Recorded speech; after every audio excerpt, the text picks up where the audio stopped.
جاپانی پروفیسر کی حیرت انگیز ریسرچ۔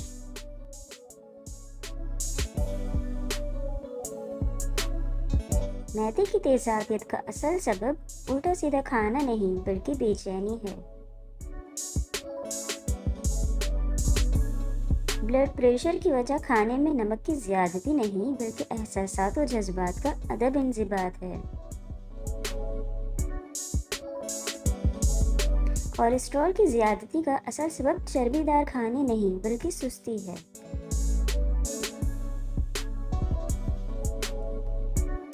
سینے سے جڑے پرابلمز کا سبب آکسیجن کی کمی نہیں بلکہ شدت غم ہے۔ شوگر کی بیماری کی وجہ جسم میں گلوکوز کی زیادتی نہیں بلکہ انانیت اور اپنے موقف پر بے جا شدت ہے۔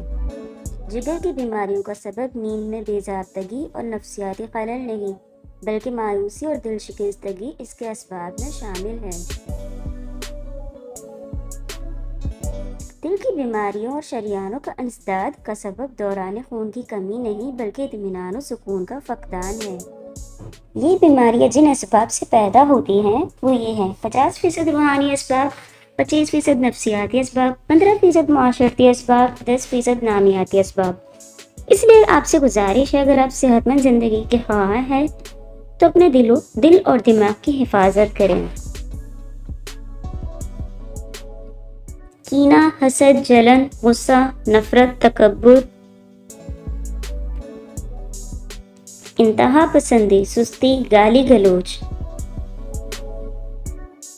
اور دوسروں کی تحقیر و تذلیل سے گریز کریں